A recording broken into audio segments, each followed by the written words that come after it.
वे दोनों गुपचुप तरीके से डेटिंग कर रहे थे। अचानक दरवाजे के बाहर एक आवाज आई। दरवाजे के घूमते हुए हैंडल को देखकर वे इतने डर गए कि हिल भी नहीं पा रहे थे। लेकिन अजीब बात यह थी कि बाहर वाला व्यक्ति अंदर नहीं आया। पता चला कि पति को पहले से ही अपनी पत्नी के धोखे का पता चल गया था, लेकिन उसने तुरंत उसे बेनकाब नहीं किया। इसके बजाय उसने उसे दंडित करने का एक क्रूर तरीका चुना। उसने अपनी पत्नी को धोखा दिया, ये कहते हुए कि वो उसे चीन की यात्रा पर ले जाएगा। अपने प्रेमी को अलविदा कहने के बाद वो पति के साथ यात्रा पर निकल पड़ी। जब वे गंतव्य पर पहुंचे तो पत्नी को एहसास हुआ कि उसे धोखा दिया गया था। वे गुडेझू आए थे जहां हैजा फैल रहा था और पति एक जीवाणु विज्ञानी था। सतह पर वो महामारी का अध्ययन करने आया था, लेकिन वास्तव में वो अपनी पत्नी को इस तरह से प्रताड़ित करना चाहता था।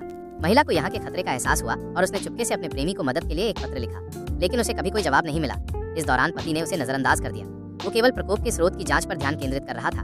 एक बार रात के खाने पर पति ने उसे सावधान रहने की याद दिलाई।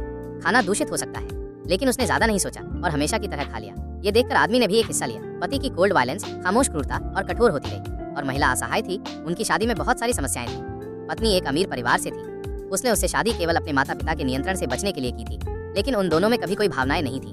जब तक एक दिन पति को अचानक अस्वस्थ महसूस